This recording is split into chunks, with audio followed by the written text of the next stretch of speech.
Faisal Rizal. Saya akan menjelaskan materi tentang prinsip-prinsip dan nilai-nilai dalam administrasi negara. Apa sih yang dimaksud dengan administrasi dan administrasi negara? Nah, menurut William Leffingwell dan Edwin Robinson, administrasi adalah cabang ilmu manajemen yang berkenaan dengan pelaksanaan pekerjaan kantoran secara efisien, kapan dan di mana pekerjaan tersebut harus dilakukan. Sedangkan administrasi negara menurut George G. Gordon adalah seluruh proses baik yang dilakukan organisasi maupun perseorangan yang berkaitan dengan penerapan atau pelaksanaan hukum dalam peraturan yang dikeluarkan oleh badan legislatif, eksekutif, dan peradilan. Secara umum, administrasi adalah proses kerjasama antara dua orang atau lebih yang mempunyai tujuan untuk dicapai dengan memanfaatkan sarana dan prasarana serta berdaya guna dan berhasil guna. Secara umum, administrasi negara adalah ilmu pengetahuan yang secara khas melakukan studi terhadap fungsi intern dan ekstern, struktur-struktur dan proses-proses yang terdapat di bagian yang sangat penting daripada sistem dan aparatur pemerintahan. Baik, selanjutnya saya akan memaparkan tentang prinsip-prinsip administrasi negara. Sebelumnya, perkenalkan, nama saya Rasmiana Nur dengan NIM 2023-10002. Nah, langsung saja. Jadi, prinsip-prinsip administrasi negara itu mencakup berbagai aspek yang diperlukan untuk menjalankan suatu pemerintahan dan pelayanan publik secara efisien dan efektif. Nah, di sini saya akan menjelaskan 10 prinsip utama yang ada di dalam prinsip-prinsip administrasi negara. Nah, yang pertama itu ada kepastian hukum. Nah, di mana semua tindakan administrasi negara itu harus berdasarkan hukum yang berlaku serta memberikan kejelasan dan kepastian bagi masyarakat. Kemudian, kepentingan umum. Kepentingan umum ini itu administrasi negara harus selalu mengutamakan kepentingan umum dibanding dengan kepentingan pribadi ataupun kepentingan kelompok tertentu. Selanjutnya, transparansi. Transparansi ini artinya proses administrasi negara harus terbuka dan dapat diakses oleh masyarakat luas untuk memastikan adanya akuntabilitas. Selanjutnya, efisiensi dan efektivitas. Nah, di mana administrasi negara itu harus dilakukan dengan cara yang paling efisien dan paling efektif untuk mencapai tujuan yang diinginkan tanpa pemborosan sumber daya. Selanjutnya, profesionalisme. Profesionalisme adalah aparatur negara itu harus memiliki kompetensi dan keahlian yang memadai atau keahlian khusus dalam menjalankan tugas-tugasnya di dalam suatu pemerintahan. Selanjutnya, akuntabilitas. Akuntabilitas ini semua tindakan dan keputusan administrasi negara harus dapat dipertanggungjawabkan kepada masyarakat. Selanjutnya, partisipasi. Partisipasi ini itu melibatkan masyarakat dalam proses pengambilan keputusan dan pelaksanaan kebijakan untuk memastikan bahwa kebutuhan dan aspirasi mereka itu sudah terpenuhi. Selanjutnya, integritas. Integritas ini administrasi negara harus dijalankan dengan penuh integritas, menghindari korupsi, kolusi, dan nepotisme. Selanjutnya, keadilan. Keadilan ini artinya administrasi negara harus menjamin keadilan dan kesetaraan bagi seluruh warga negara tanpa diskriminasi. Nah, kemudian yang terakhir ada namanya desentralisasi. Desentralisasi ini adalah pelimpahan wewenang dari pemerintah pusat ke pemerintah daerah untuk meningkatkan responsivitas dan pelayanan kepada masyarakat di tingkat lokal. Nah, prinsip-prinsip ini itu dirancang untuk memastikan bahwa administrasi negara itu berjalan dengan baik, memberikan pelayanan yang optimal kepada masyarakat, serta menciptakan pemerintahan yang bersih dan berwibawa. Selanjutnya saya akan membawakan materi tentang nilai-nilai administrasi negara. Sebelum itu, perkenalkan, nama saya Niar AS dengan NIM 2023-1003. Ada 5 nilai dalam administrasi negara, yaitu yang pertama, nilai demokrasi administrasi negara. Dengan nilai demokrasi, pada dasarnya berasas pada kedaulatan rakyat. Asas kedaulatan rakyat mengisyaratkan bahwa rakyatlah yang mempunyai kekuasaan tertinggi dalam pemerintahan suatu negara. rakyat yang menentukan jalannya suatu pemerintahan di sebuah negara. Di dalam pemerintahan yang berasas kedaulatan rakyat, maka kepentingan rakyatlah yang diutamakan. Mengapa demikian? Karena kepentingan rakyat menempati kedudukan yang paling tinggi. Nilai yang kedua yaitu nilai keadilan sosial dan pemerataan keadilan. Nilai ini dapat tercapai apabila tidak terjadi ketimpangan distribusi hasil-hasil pembangunan antar kelompok masyarakat yang kaya dan yang miskin, serta antar daerah, wilayah geografis, antar perkotaan, dan pedesaan. Oleh karena itu, aparat birokrasi membuat kebijakan-kebijakan yang dapat menyeimbangkan kebutuhan masyarakat miskin dan masyarakat pedesaan dengan kebutuhan masyarakat kaya dan masyarakat perkotaan. Nilai yang ketiga adalah nilai mengusahakan kesejahteraan umum. Suatu kekuasaan negara apabila negara tersebut melalui kegiatan-kegiatannya dapat meningkatkan kesejahteraan umum bagi rakyatnya. Nilai yang keempat adalah nilai mewujudkan negara hukum. Mewujudkan negara hukum adalah amanat dari konstitusi. Oleh karena itu, aparatur pemerintahan bersama dengan seluruh rakyat akan mewujudkan suatu pemerintahan yang dijalankan sesuai dengan ketentuan perundang-undangan. Nilai yang terakhir adalah nilai dinamika dan efisiensi. Dinamika dapat diartikan sebagai kemampuan adaptasi organisasi yang baik sehingga aparat pemerintah sanggup mengantisipasi perubahan-perubahan yang terjadi dalam masyarakat dan dapat mengeluarkan kebijakan-kebijakan yang tepat dan responsif terhadap kebutuhan dan aspirasi masyarakat yang terus berkembang. Asal kata birokrasi. Pada pemahaman awal, kata birokrasi dapat dipahami oleh berbagai bahasa.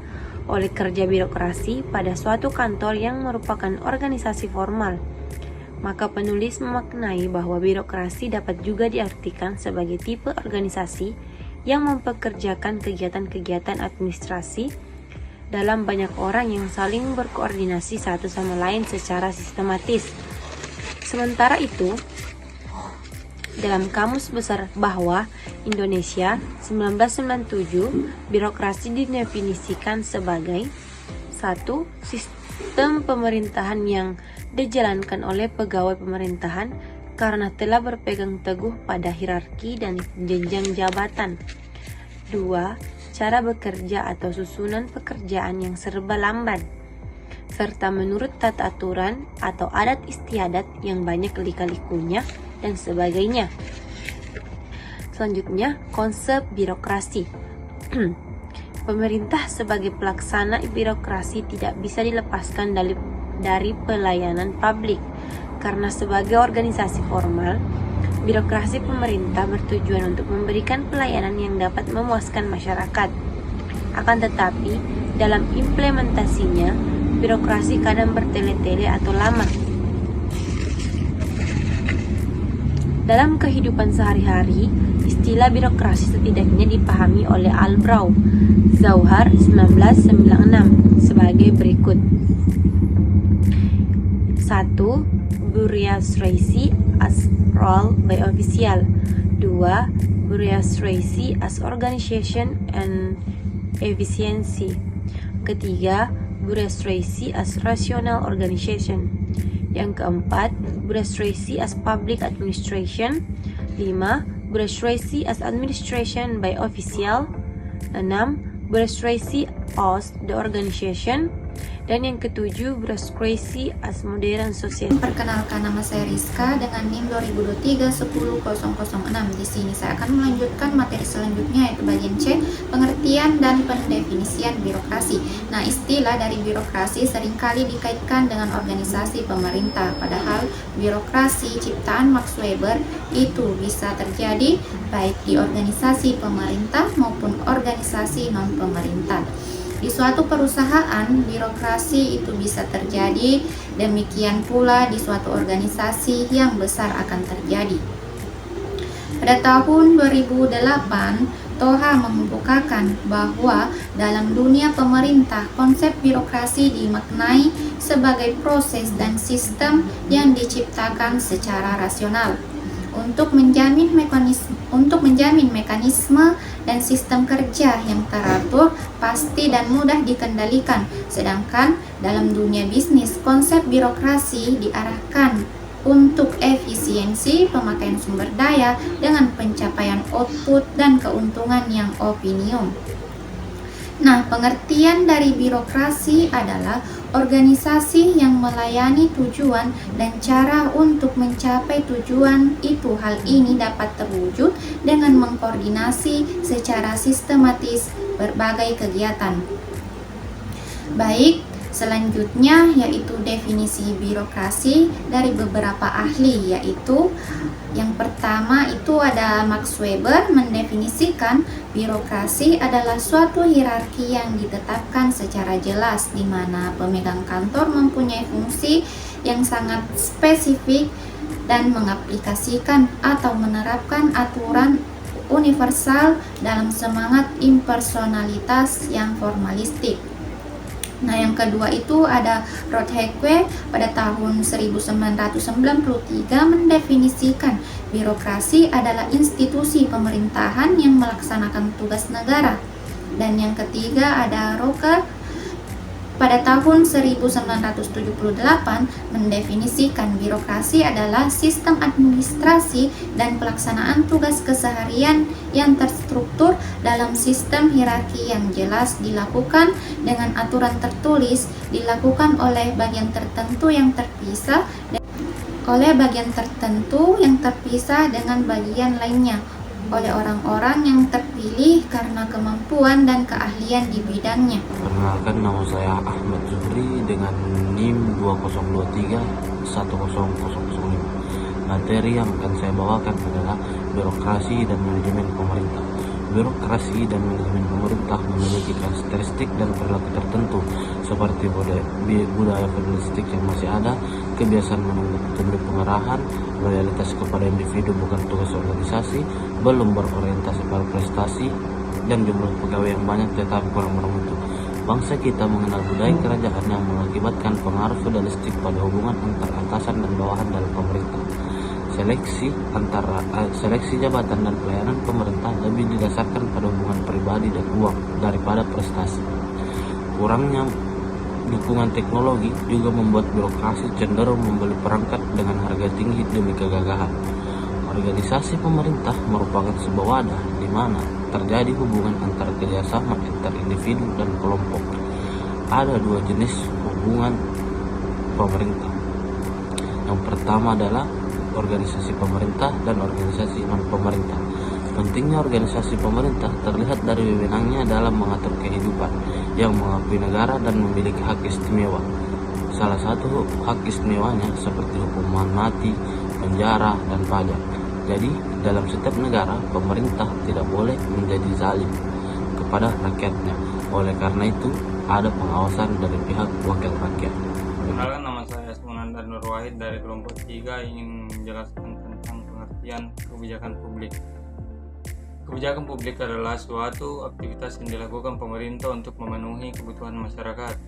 Kebijakan publik umumnya ditetapkan oleh pihak pemerintah. Level kebijakan bisa berada pada tingkat umum, tingkat pelaksanaan, dan tingkat teknis suatu kebijakan yang dibuat secara sengaja karena hendak mewujudkan tujuan tertentu. Anderson dalam Abidin 206/41 mengemukakan 5 ciri umum dari kebijakan publik, yaitu 1. Setiap kebijakan memiliki tujuan. Yang kedua, suatu kebijakan tidak berdiri sendiri atau terpisah dari kebijakan yang lain. Yang ketiga, kebijakan dapat terwujud negatif atau larangan atau berupa pengarahan untuk melaksanakannya. Yang keempat, kebijakan apa yang dilakukan pemerintah bukan apa yang dikatakan atau dilakukan yang mereka ingin lakukan. Yang kelima adalah kebijakan didasarkan pada hukum. Perkenalkan, nama saya Nurani. Saya akan melanjutkan pembahasan ini, yaitu bentuk dan tujuan kebijakan publik. Adapun bentuknya yaitu kebijakan publik tidak ada artinya tanpa sanksi yang kuat. Sanksi dapat berupa reward dan punishment. Kebijakan publik dapat berupa serangkaian tindakan atau kelambanan yang membawa sanksi berupa undang-undang, peraturan, dan perintah. Dan tujuannya, kebijakan dapat bersifat politik, ekonomi, sosial, atau hukum. Secara ekonomi, kebijakan publik dibuat dengan tujuan untuk 1. Mendukung dan memfasilitasi pasar sehingga dapat memenuhi tugasnya mengatur roda perekonomian secara bebas dan kompetitif. 2. Menjamin kegiatan perekonomian berlangsung tanpa adanya tekanan partai. 3. Melunasi dan memperlancar roda perekonomian untuk leluasa bergerak dalam kegiatan produksi, konsumsi, dan distribusi, dan memberikan jaminan dan melindungi kepentingan kelompok yang tidak berdaya melawan kekuasaan kapitalisasi. Tujuan kebijakan dapat bersifat politik, ekonomi, sosial, atau hukum. Dari aspek sosial, kebijakan publik dibuat untuk 1. Terwujudnya pengendalian sosial terhadap masyarakat. 2. Mengatasi konflik sosial yang terjadi di masyarakat. Dan membangun proyeksi sosial di antara anggota masyarakat tanpa adanya diskriminasi.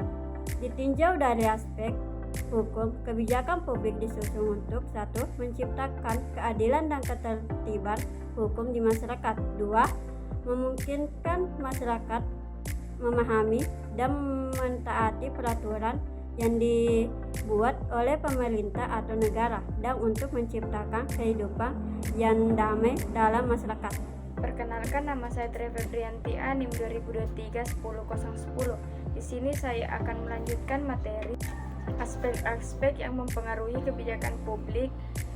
Pelaksanaan kebijakan publik dipengaruhi oleh beberapa aspek yang saling berkaitan dan mempengaruhi satu sama lain. Aspek tersebut adalah 1. Struktur birokrasi atau kewenangan. 2. Disposisi atau sikap dari pelaksanaan. 3. Komunikasi. 4. Evaluasi pelaksanaan kebijakan publik. 5. Evaluasi pada tahap perencanaan, tahap pelaksanaan, dan tahap pasca pelaksanaan. Yang kedua, implementasi kebijakan publik.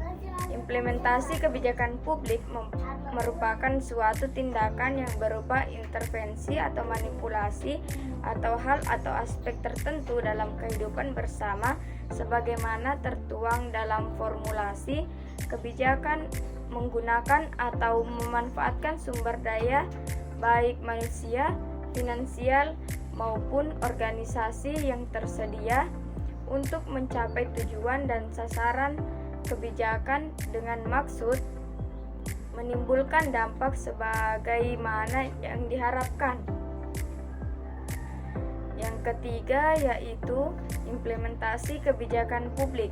Implementasi kebijakan publik mencakup 3 hal, yaitu yang pertama adanya tujuan atau sasaran, yang kedua adanya aktivitas atau kegiatan pencapaian tujuan, dan yang terakhir adanya hasil kegiatan. Kenalkan, nama saya Anissa Terulfa, NIM saya 2023-10013. Pemateri pertama yaitu materi saya tentang manajemen dan kinerja publik. Pengertian manajemen terbagi 3, yaitu yang pertama menurut Johan de Millet, manajemen adalah proses memimpin dan melancarkan pekerjaan dari orang-orang yang terorganisir secara formal sebagai kelompok untuk mencapai tujuan yang diinginkan. 2. Menurut Dr. 3. Menurut Dr. Terry, manajemen adalah proses yang khas terdiri dari tindakan planning, organizing, actuating, dan controlling di mana pada masing-masing bidang digunakan baik secara pengetahuan maupun keahlian yang diikuti secara berurutan dalam rangka usaha mencapai sasaran yang telah ditetapkan. Unsur-unsur manajemen yaitu terbagi menjadi 6. Yang pertama, woman atau manusia atau juga orang. 2. Materialis atau material. 3. Metodes atau metode dan cara. 4. Mekanis atau mesin. 5. Money atau uang. 6. Markets atau pesan. Saya Herani dengan NIM 2023-10012. Di sini saya akan melanjutkan materi yang dibawakan oleh Anissa Triulfa. Di dalam manajemen terdapat fungsi manajemen. Yang pertama yaitu planning atau perencanaan, yang kedua yaitu organizing atau perorganisasian, yang ketiga yaitu actuating atau pelaksanaan, dan yang terakhir yaitu controlling atau pengawasan. Nah, berikutnya saya akan membawakan materi kinerja publik. Apa sih yang dimaksud dengan kinerja publik? Kinerja publik adalah ukuran seberapa baik organisasi publik melaksanakan tugas dan tanggung jawabnya dalam memberikan layanan kepada masyarakat. Ini mencakup efektivitas, efisiensi, kualitas layanan, dan responsivitas terhadap kebutuhan serta keluhan masyarakat. Kinerja publik dievaluasi untuk memastikan bahwa tujuan dan kebijakan pemerintah tercapai serta pelayanan publik diberikan secara optimal. Saya Indi Sasabila Reski dengan NIM 2023111. Saya akan melanjutkan materi yang dibawakan oleh Rani. Berikut ini adalah alat dan teknik pengukuran kinerja publik secara singkat. 1. Blend Scorecard, yaitu mengukur kinerja dari spesifik keuangan, pelanggan, proses internal, dan pembelajaran. 2. Key Performance Indicators, yaitu indikator spesifik untuk berbagai spek kerja. 3. Black Marketing, yaitu membandingkan kinerja dengan standar atau organisasi lain. 4. Total Quality Management, meningkatkan kualitas melalui keterlibatan semua anggota organisasi. 5. Sigma, meningkatkan kualitas dengan menghilangkan cacat menggunakan alat statistik. 6. Performance Appraisal, penilaian kinerja individu pegawai. 7. Cost Benefit Analysis, yaitu membandingkan biaya dan manfaat untuk mengevaluasi efektivitas. 8. Citizen Report Card, yaitu survei masyarakat untuk mengukur kepuasan layanan publik. Kesimpulan dari semua itu adalah manajemen dan kinerja publik merupakan aspek penting dalam administrasi publik dan berfokus pada peningkatan efisiensi, efektivitas, dan kualitas pelayanan publik. Pendekatan yang baik dan manajemen publik dan pengukuran kinerja yang tepat dapat membantu pemerintahan dalam memenuhi kebutuhan dan harapan masyarakat secara lebih efektif. Saya Aila Umay Rahmat dengan NIM 2023-10014. Materi selanjutnya yaitu lingkungan publik. Masalah lingkungan selalu merupakan masalah manusia karena dampaknya adalah pada kebutuhan manusia, sekalipun hal tersebut disangkal. Yang menjadi penting adalah apa penyebab dari kerusakan lingkungan. Pertanyaannya, apakah masalahnya terletak pada lingkungan atau sebenarnya merupakan masalah manusia? Dalam pengertian sebagai penyebab maupun sebagai yang terkena dampak. Pada saat ini, sikap dan kelakuan terhadap lingkungan hidup sangat didominasi oleh pertimbangan ekonomi. Sikap dan kelakuan ini juga dipengaruhi oleh kurangnya pengetahuan atau penghargaan masyarakat tentang fungsi ekologi lingkungan hidup. Untuk mengatasi hal tersebut, maka persepsi terhadap lingkungan harus diubah, tapi juga mendukung pembangunan ekonomi. Pemerintah telah mengambil kebijakan. Definisi kebijakan publik tersebut mengandung makna bahwa yang pertama, kebijakan publik tersebut dibuat oleh pemerintah, bukan organisasi swasta. Yang kedua, kebijakan publik menyangkut pilihan yang harus dilakukan atau tidak dilakukan oleh badan pemerintah. Materi selanjutnya dibawakan oleh Aidil Fitrah. Saya Aidil Fitrah, NIM 2023-115, akan melanjutkan materi tentang lingkungan publik. B. Kebijakan pengelolaan lingkungan di Indonesia Program Pembangunan Nasional. yang disebut sebagai pembangunan sumber daya alam dan lingkungan hidup. Program tersebut mencakup 1. Program pembangunan dan peningkatan akses informasi sumber daya alam dan lingkungan hidup. Yang kedua, program peningkatan efektivitas pengelolaan, konservasi dan rehabilitasi sumber daya alam. Yang ketiga, program pencegahan dan pengendalian kerusakan dan pencemaran lingkungan hidup. C. Permasalahan dan penyelesaian lingkungan terkait dengan permasalahan pengelolaan lingkungan hidup yang berhubungan dengan kebijakan pemerintah baik pusat maupun daerah. Terdapat beberapa kajian mengenai celah yang ada. Sebagai contoh, pada tingkat nasional, perangkat hukum lingkungan relatif lengkap, meskipun masih ada celah-celah yang muncul karena substansi peraturan tidak cukup komprehensif. Saya Suci Anugrah Putri dengan NIM 2023-10016 akan melanjutkan materi kelima tentang lingkungan publik. Model perizinan lingkungan terpadu dalam desentralisasi pengawasan pengelolaan lingkungan hidup yang berwawasan lingkungan. Konsep persyaratan perizinan tersebut merupakan bagian dari substansi pengembangan terhadap sistem perizinan lingkungan yang ada di Indonesia menuju perizinan lingkungan yang terpadu. Perizinan lingkungan yang terpadu telah menjadi salah satu tren pengembangan hukum administrasi lingkungan khususnya di bidang pengawasan pengelolaan lingkungan. Konsep penyederhanaan berbagai jenis perizinan lingkungan hidup dalam satu formula perizinan lingkungan terpadu ditempuh dengan cara melakukan revisi dan membentuk peraturan. Kesimpulannya, bahwa untuk mewujudkan pengawasan pengelolaan lingkungan hidup yang berbasis pada pembangunan berkelanjutan sebagai sarana untuk menjaga kelestarian fungsi lingkungan hidup yang dapat dinikmati oleh generasi sekarang dan generasi mendatang. Maka dalam konteks perizinan lingkungan perlu atau niscaya diadakan reformasi dalam bidang perizinan lingkungan yang sektoral menuju pada sistem perizinan lingkungan terpadu. Perkenalkan, nama saya Rismayanti, NIM 2023-117. Saya akan menjelaskan materi definisi kepemimpinan. Kepemimpinan adalah suatu proses mempengaruhi di mana pemimpin mengusahakan partisipasi sukarela dari para bawahan atau bekerja sama dalam suatu usaha dengan cara pemberian pemerintah, semangat, kepercayaan, kegiatan, obsesi, konsistensi, pemberian wewenang, perhatian, dan sebagainya untuk mencapai tujuan organisasi atau perusahaan. Adapun teori-teori kepemimpinan. Ada beberapa teori-teori kepemimpinan yang berkembang hingga saat ini, yaitu yang pertama, teori Generich. Teori Generich melihat kepemimpinan sebagai transition to individual leader, di mana seseorang dapat menjadi pemimpin bukan karena dilatih dan dididik, melainkan karena memang dilahirkan menjadi pemimpin. Yang kedua, teori sosial.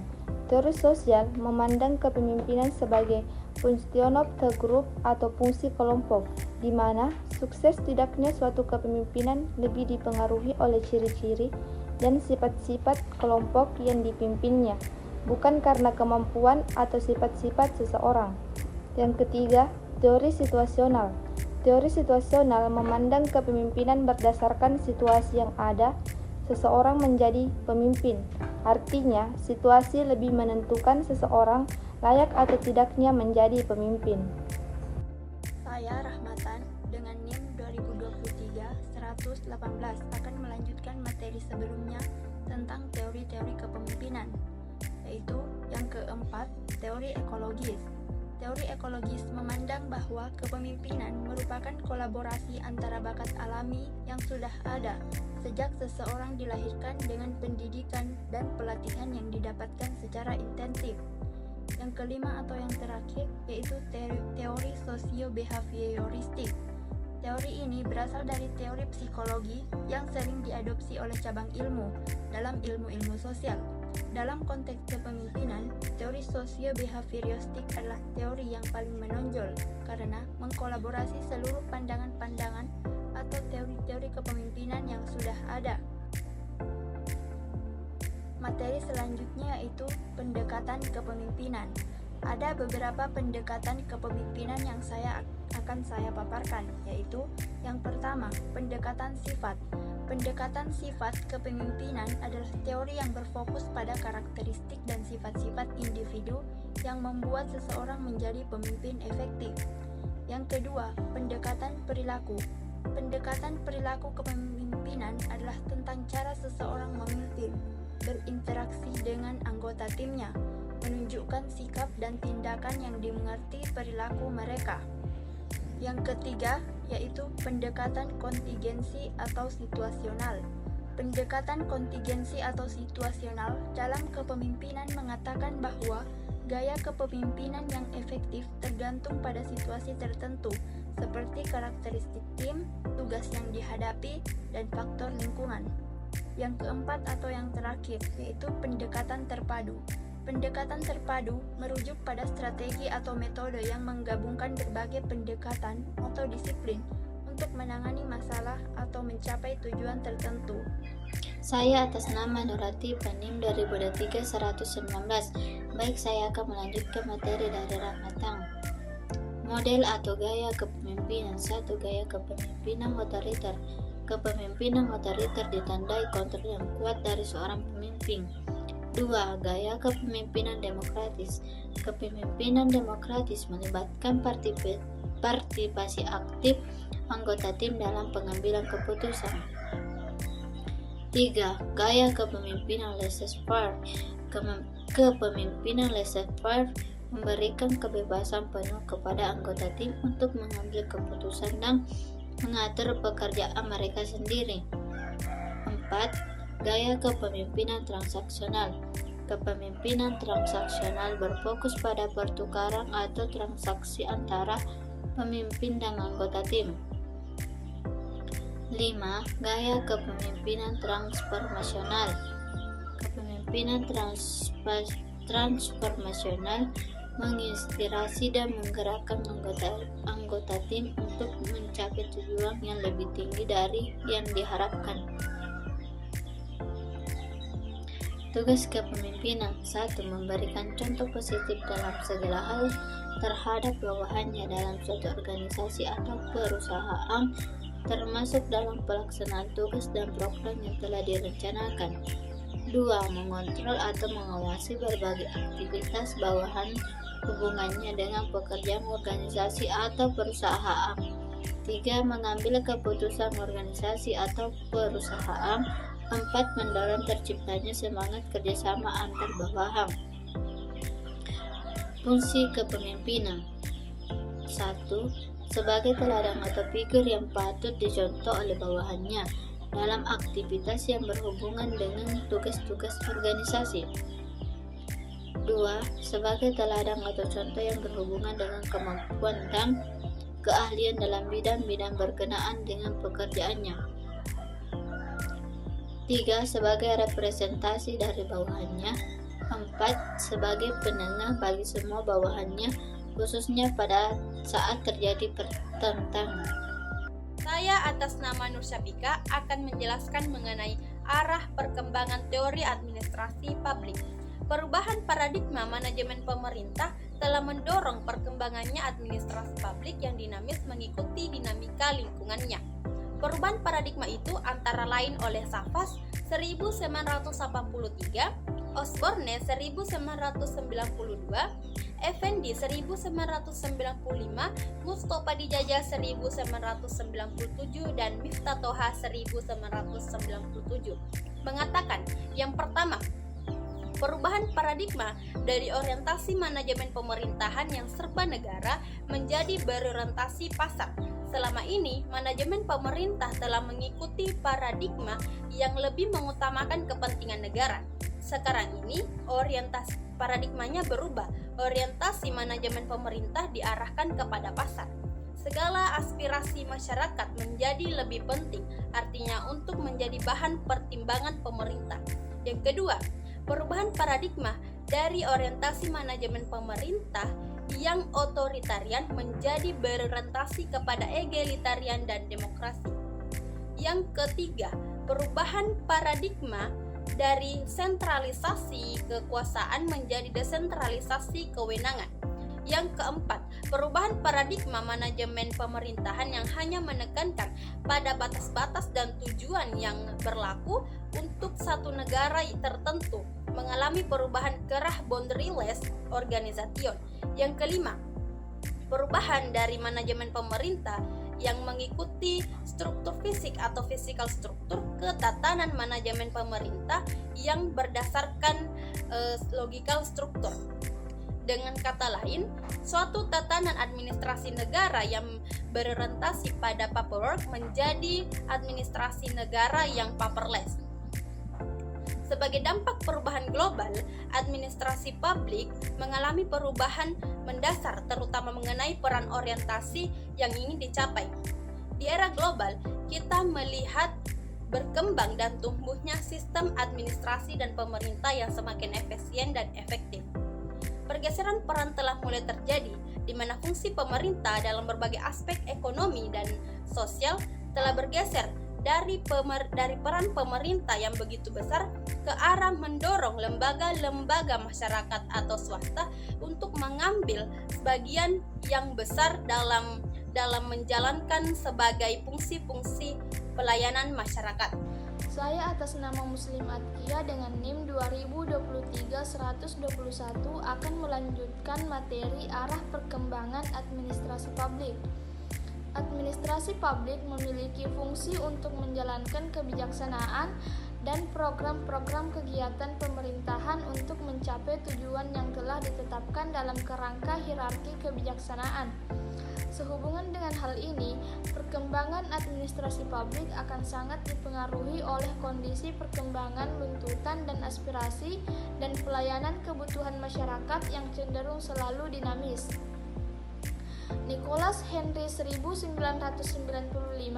telah mengidentifikasi alur perkembangan administrasi publik sebagai kajian akademik ke dalam 5 paradigma. 1. Dikotomi politik administrasi publik yang antara lain dipelopori oleh Woodrow Wilson 1887 dengan tulisannya yang berjudul The Study of Administration. 2. Prinsip-prinsip administrasi yang berkembang antara tahun 1927 sampai 1937. Ketiga, paradigma administrasi publik sebagai ilmu politik. Keempat, paradigma yang berkembang antara tahun 1956 hingga 1970 memandang administrasi publik sebagai ilmu administrasi. Dalam konteks ini terdapat perkembangan untuk menempatkan lokus disiplin administrasi publik secara proporsional pada dasar keilmuan administrasi dan manajemen yang berkembang sejak Henry Fayol menulis bukunya yang berjudul Industrial and General Administration 1949.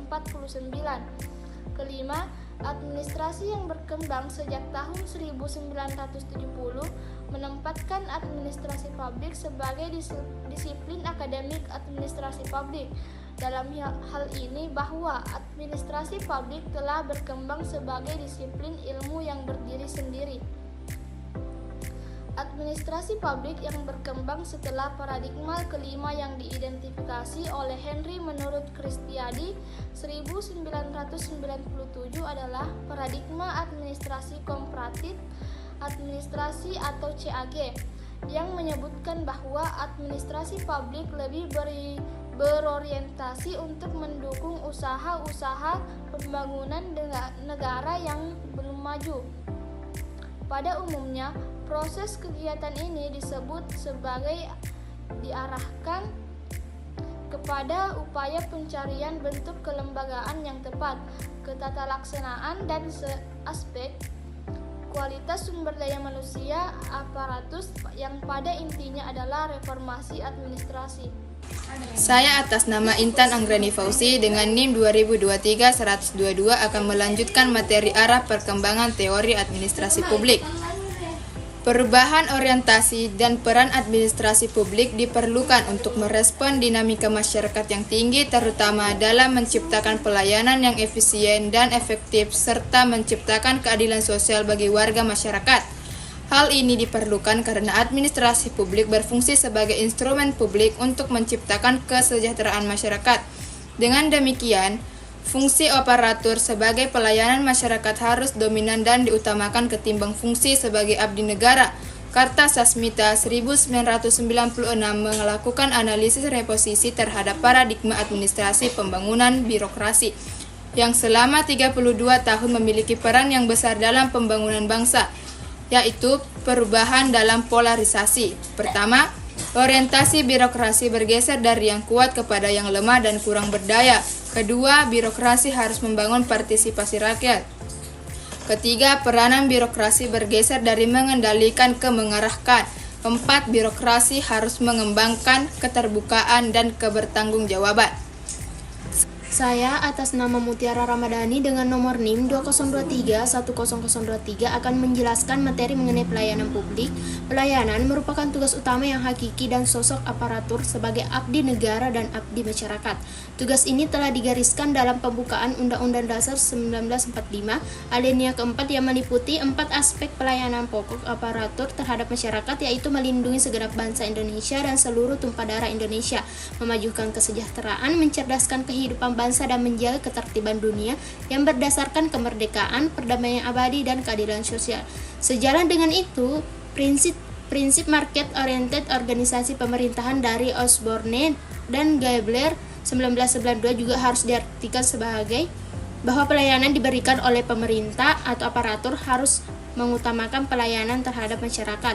Demikian juga prinsip catalytic government menyiratkan pengertian bahwa aparatur pemerintah harus bertindak sebagai katalisator dan bukan penghambat dari kegiatan pembangunan, termasuk mempercepat pelayanan masyarakat. Dalam konteks ini, fungsi pemerintah lebih dititik beratkan sebagai regulator dibanding implementator atau aktor pelayanan.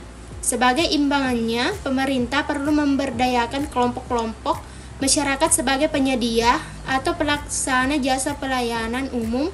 Dengan kata lain, tugas pemerintah adalah membantu masyarakat agar mampu membantu dirinya sendiri, atau helping people to helping themselves. Inilah yang dimaksud prinsip self-help atau steering rather than rowing. Di pihak lain, arus globalisasi semakin membuka cakrawala baru bagi aparatur untuk semakin berperan dalam rangka mempercepat perubahan masyarakat tradisional ke arah masyarakat yang semakin maju dan modern melalui peningkatan kemampuan pelayanan yang baik.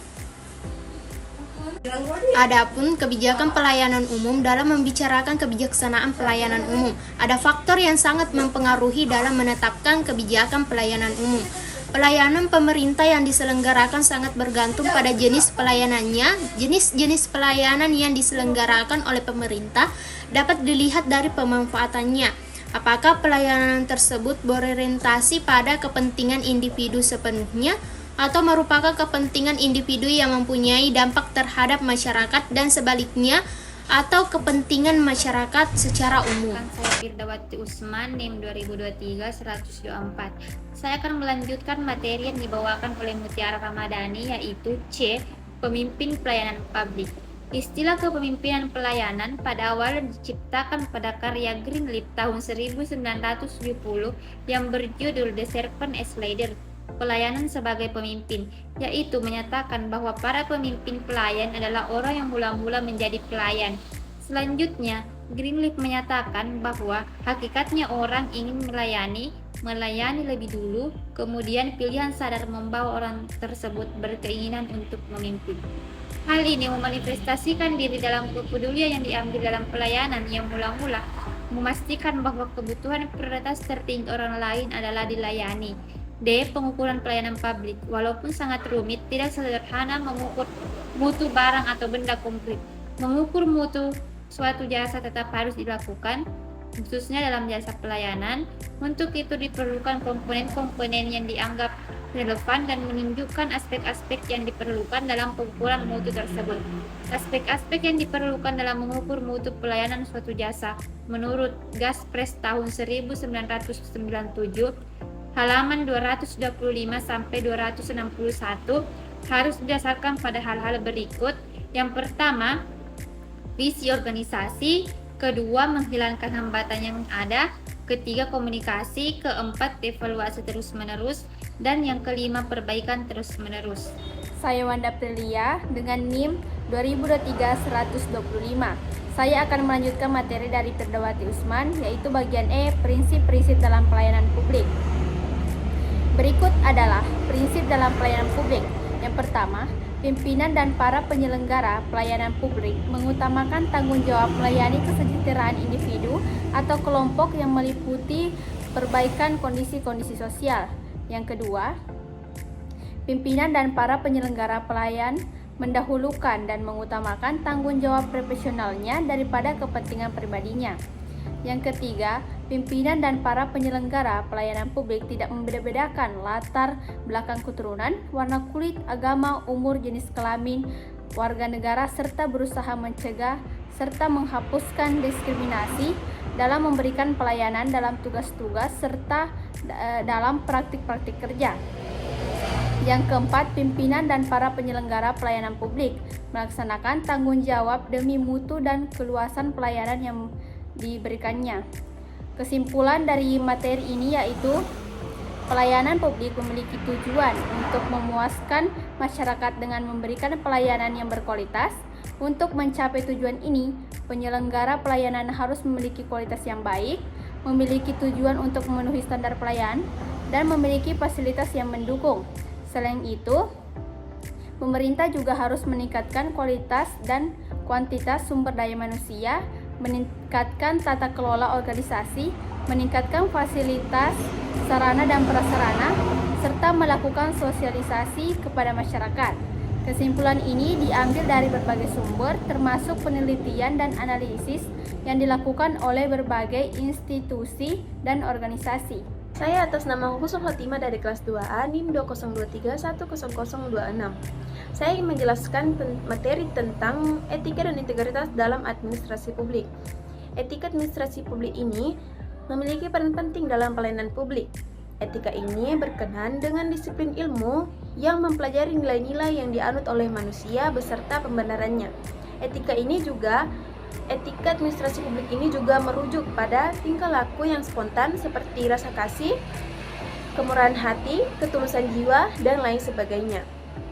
Dan juga semua ini tidak termasuk dalam peraturan-peraturan hukum. Perkenalkan, nama saya Rizky Amalia dari kelas 2A. Saya akan melanjutkan materi ke-9 yaitu etika dan integritas dalam administrasi publik. Yaitu integritas dalam pelayanan publik dianggap sebagai kebenaran atau ketepatan dari tindakan atau perilaku seseorang. Orang-orang yang memiliki integritas adalah orang yang selalu bertindak, bersikap, dan berperilaku atas dasar nilai-nilai keyakinan dan prinsip-prinsip yang mereka pegang teguh. Adapun penerapan etika administrasi publik dapat dilihat dalam beberapa aspek seperti korupsi.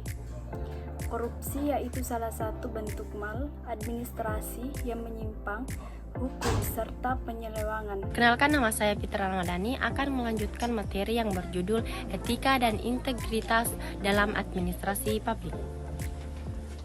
2. Akuntabilitas. Akuntabilitas administrasi negara melibatkan lembaga-lembaga publik dan birokrat untuk mengendalikan harapan-harapan yang berasal dari dalam dan luar organisasinya. Yang ketiga, pengawasan. Ombudsman sebagai instansi yang mempunyai kewenangan menguasai penyelenggaraan pelayanan publik merilis laporan tahunan yang menunjukkan marketes dapat mengadukan masyarakat dalam pelayanan publik seperti penundaan berlarut, tidak memberikan layanan penyimpanan produser. Dengan demikian, etika administrasi publik sangat penting dalam pelayanan publik untuk memastikan pelayanan yang transparan, akuntabel, dan berintegrasi. Perkenalkan, nama saya Cantika Anggun dari kelas 2A. Saya akan menjelaskan materi ke-10 tentang inovasi teknologi informasi dalam administrasi publik. Sebuah inovasi dalam administrasi publik merupakan jawaban yang efektif, kreatif, dan unik dalam masalah baru terhadap masalah lama. Inovasi diterapkan oleh pemerintahan daerah agar memperbaiki pelayanan publik. Digitalisasi telah merubah kehidupan sehari-hari kita, mulai dari cara hidup kita. Perubahan ini mencakup cara kita berinteraksi dan cara kita berinovasi dengan secara umum. Dengan demikian, langkah baru telah menyeratkan teknologi baru dalam administrasi publik. Teknologi baru dalam sebuah administrasi publik dapat mempermudah, memperlancar, dan mempercepat kegiatan. Selain itu, pengerjaannya tidak berbelit-belit dan juga mudah dan dapat menambah wawasan baru. Perkenalkan, nama saya Lutfi Asara. Saya akan melanjutkan materi inovasi teknologi informasi dalam administrasi publik. Sebagaimana kita harus terus memperbarui diri, administrasi publik juga harus mengintegrasikan inovasi teknologi utama untuk menjalin pelayanan yang efektif, efisien, dan memadai. Salah satu inovasi terkait administrasi publik adalah mengenai komunikasi dengan warga negara. Oleh karena itu, penting adanya solusi yang menjalin kebutuhan ini. Seperti hanya internet dan jaring sosial. Administrasi publik harus memperhatikan kebutuhan warga negara dan menyediakan alat yang efektif dan sederhana untuk mengatasi masalah mereka. Perkenalkan, nama saya Nur Fitra Alia. Saya akan melanjutkan materi tentang inovasi teknologi informasi dalam administrasi publik. Dan salah satu inovasi yang diperkenalkan oleh DPP SND adalah sistem pemberian informasi publik yang transparan. Melalui portal online yang disediakan, masyarakat dapat dengan mudah mengakses informasi terkait kebijakan pemerintah, proposal proyek, anggaran negara, dan belanja negara. Hal ini membantu menciptakan lingkungan yang lebih terbuka dan memungkinkan masyarakat untuk terlibat dalam proses pengambilan keputusan. Sebagai contoh, sebelum adanya sistem keuangan digital, masyarakat tidak begitu mengetahui bagaimana anggaran pendapatan dan belanja negara digunakan. Namun, dengan mengakses portal online, mereka dapat mengetahui dengan jelas setiap rincian pengeluaran dan pendapatan yang terjadi. Hal ini memberikan pemahaman yang lebih baik bagi masyarakat tentang alokasi dana yang dilakukan oleh pemerintah negara.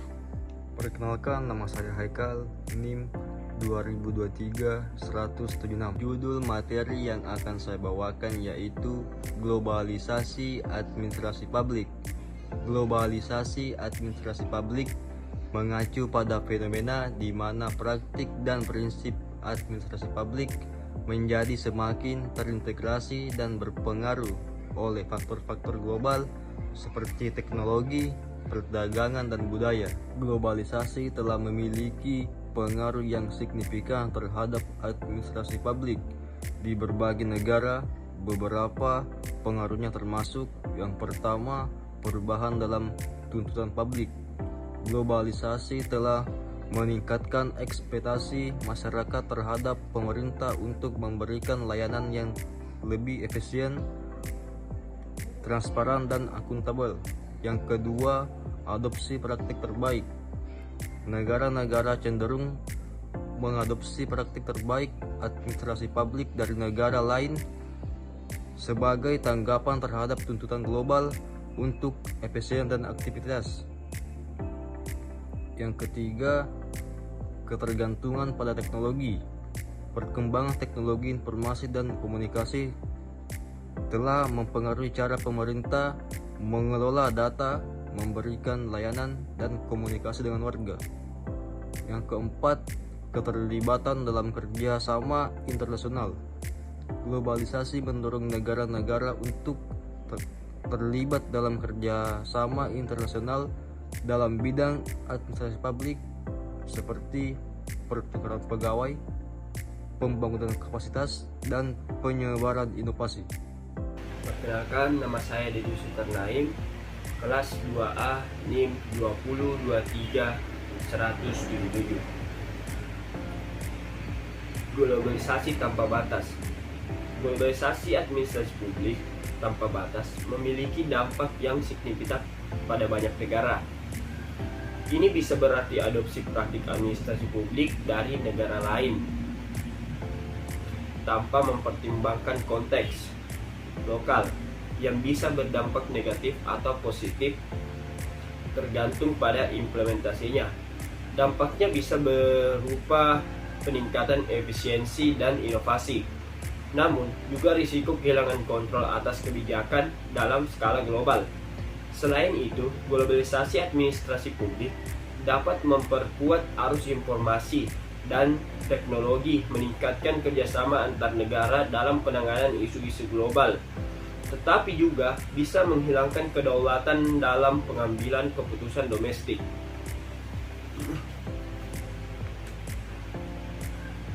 Ada beberapa aspek-aspek mengenai pengaruh globalisasi administrasi publik tanpa batas. Yang pertama itu transfer pengetahuan dan praktik. Yang kedua, ketergantungan. Yang ketiga, pengaruh kebijakan global. Yang keempat, kerjasama antar negara. Yang kelima, dampak budaya. Yang keenam, risiko tidak terduga. Yang ketujuh, tantangan penyesuaian. Perkenalkan, nama saya Yuliana dengan NIM 2023-11017. Di sini saya akan menjelaskan sedikit mengenai peran dan fungsi pemerintah. Peran dan fungsi pemerintah merupakan konsep yang saling terkait namun memiliki fokus yang sedikit berbeda. Peran pemerintah mengacu pada tanggung jawab dan tugas-tugas yang harus dilaksanakan oleh pemerintah dalam menjalankan roda pemerintahan dan mengelola urusan publik. Di sisi lain, fungsi pemerintah merujuk pada tindakan konkret yang dilakukan oleh pemerintah untuk memenuhi peran-peran tersebut. Beberapa peran utama pemerintah dalam administrasi publik meliputi pengatur kebijakan publik. Pemerintah bertanggung jawab untuk merumuskan dan mengimplementasikan kebijakan publik yang bertujuan untuk memajukan kesejahteraan masyarakat, melindungi kepentingan umum, dan mengatur berbagai aspek kehidupan sosial, ekonomi, dan politik. Yang kedua, pengelola sumber daya publik. Pemerintah memiliki tanggung jawab untuk mengelola sumber daya publik, seperti anggaran negara, infrastruktur, dan fasilitas umum agar dapat dimanfaatkan secara efisien dan efektif untuk kepentingan masyarakat. Yang ketiga, pemberi pelayanan publik. Pemerintah menyediakan berbagai layanan publik seperti pendidikan, kesehatan, transportasi, keamanan, dan lainnya untuk memenuhi kebutuhan dasar masyarakat dan meningkatkan kualitas hidup mereka. Yang keempat, penegak hukum. Pemerintah memiliki peran dan menegakkan hukum dan keadilan dalam masyarakat, melindungi hak asasi manusia dan menjaga ketertiban serta keamanan publik. Yang kelima, pendorong partisipasi masyarakat. Pemerintah harus mendorong partisipasi aktif masyarakat dalam proses pengambilan keputusan publik agar kebijakan yang dilaksanakan lebih representatif dan responsif terhadap kebutuhan masyarakat. Sementara itu, fungsi pemerintah mengacu pada tindakan konkret yang dilakukan oleh pemerintah untuk memenuhi peran-peran tersebut. Fungsi pemerintah terbagi menjadi beberapa bagian, yaitu yang pertama, legislatif. Fungsi legislatif adalah membuat undang-undang yang mengatur tata kelola pemerintahan dan kehidupan masyarakat. Yang kedua, eksekutif. Fungsi eksekutif adalah menjalankan kebijakan publik yang telah ditetapkan oleh lembaga legislatif, mengelola program-program pemerintah, dan mengawasi pelaksanaan kebijakan. Yudikatif. Fungsi yudikatif adalah menegakkan hukum dan keadilan melalui sistem peradilan yang adil dan transparan. Yang keempat, pengaturan dan pengawasan. Fungsi pengaturan dan pengawasan adalah mengatur dan mengawasi berbagai sektor kehidupan masyarakat untuk memastikan kepentingan umum terlindungi. Yang kelima, pelayanan publik. Fungsi pelayanan publik adalah menyediakan layanan seperti kesehatan, pendidikan, transportasi, dan keamanan untuk memenuhi kebutuhan dasar masyarakat. Itulah dari saya, sekian, terima kasih. Bismillahirrahmanirrahim. Perkenalkan, nama saya Asriani dengan NIM 2023-11062. Di sini saya akan melanjutkan materi sebelumnya, yaitu peran dan fungsi pemerintah. Dalam Kamus Besar Bahasa Indonesia, peranan berarti sesuatu yang menjadi bagian atau memegang pimpinan yang terutama. Peran adalah bentuk dari perilaku yang diharapkan dari seseorang pada situasi sosial tertentu. Bila yang diartikan dengan peran adalah perilaku yang diharapkan dari seseorang dalam suatu status tertentu, maka perilaku peran adalah perilaku yang sesungguhnya dari orang yang melakukan peran tersebut. Hakikatnya, peran juga dapat dirumuskan sebagai suatu rangkaian perilaku tertentu yang ditimbulkan oleh suatu jabatan tertentu. Peran dapat dibagi menjadi 3 jenis. Yang pertama yaitu peran aktif. Peran aktif adalah peran seseorang seutuhnya selalu aktif dalam tindakannya pada suatu organisasi. Hal ini dapat dilihat atau diukur kehadirannya dengan kontribusinya terhadap suatu organisasi. Peran partisipatif adalah peran yang dilakukan oleh seseorang berdasarkan kebutuhan atau hanya pada saat tertentu saja. Peran pasif adalah suatu peran yang tidak dilaksanakan oleh individu. Artinya, peran pasif hanya dipakai sebagai simbol dalam kondisi tertentu di dalam kehidupan masyarakat. Selanjutnya, peran pemerintah merupakan gerak aktualisasi kedaulatan negara yang mencapai tujuannya yang dikendalikan oleh norma dan nilai dasar dalam hubungan interaksi dalam lingkungan. Peran pemerintah ialah hubungan antara pemerintah dengan yang diperintah guna mencapai tujuan yang ingin dikehendaki. Pemerintah dibagi menjadi 2 macam, yakni fungsi primer dan fungsi sekunder. Fungsi primer merupakan fungsi yang terus-menerus berjalan dan berhubungan positif dengan kondisi dengan yang diperintah. Artinya, fungsi primer tidak pernah berkurang dengan meningkatnya kondisi ekonomi, politik, dan sosial. Fungsi sekunder dijelaskan oleh Natraha sebagai fungsi yang berhubungan dengan kondisi ekonomi, politik, dan sosial yang diperintah. Dalam arti, semakin tinggi taraf hidup, semakin kuat bargaining position dan semakin integratif masyarakat yang diperintah, semakin berkurang fungsi sekunder pemerintah. Perkenalkan, nama saya Nurul Hikmah dengan NIM 2023-11060. Saya akan melanjutkan materi peran dan fungsi pemerintah. Keterlibatan pemerintah dalam menyelenggarakan fungsi pelayanan masyarakat berkembang seiring dengan munculnya paham atau pandangan tentang filsafat negara. Semenjak dilaksanakannya cita-cita negara kesejahteraan, maka pemerintah semakin insentif melakukan campur tangan terhadap interaksi kekuatan-kekuatan kemasyarakatan dengan tujuan agar setiap warga dapat terjamin kepastian hidup minimalnya. Oleh karena itu, secara berangsur-angsur, fungsi awal dari pemerintah yang bersifat reseptif kemudian bertambah dengan fungsi lainnya yang bersifat melayani. Disadari atau tidak, setiap warga selalu berhubung dengan aktivitas birokrasi pemerintah, sehingga keberadaannya menjadi suatu yang tidak dapat ditawar-tawar lagi. Pelayanan birokrasi akan menyentuh ke berbagai segi kehidupan masyarakat. Demikian luas cangkupnya pelayanan masyarakat yang harus dilaksanakan pemerintah, maka mau tidak mau pemerintah harus berupaya memaksimal mungkin untuk memenuhi kebutuhan masyarakat akan pelayanan publik. Adapun fungsi pemerintah yaitu yang pertama, pelayanan. Fungsi utama pemerintah adalah memberikan pelayanan atau servis. Untuk memenuhi kebutuhan masyarakat di semua sektor, masyarakat tidak akan dapat berdiri sendiri memenuhi kebutuhan tanpa adanya pemerintah yang memberi pelayanan. Untuk itu, pemerintah memberikan layanan publik terhadap warganya. Yang kedua, fungsi pengaturan. Selain fungsi pelayanan, fungsi utama pemerintah lainnya adalah fungsi pengaturan. Pemerintah memiliki fungsi pengaturan, regulating, yakni mengatur seluruh sektor kebijakan-kebijakan dalam bentuk undang-undang, pengaturan pemerintah, dan pengaturan lainnya.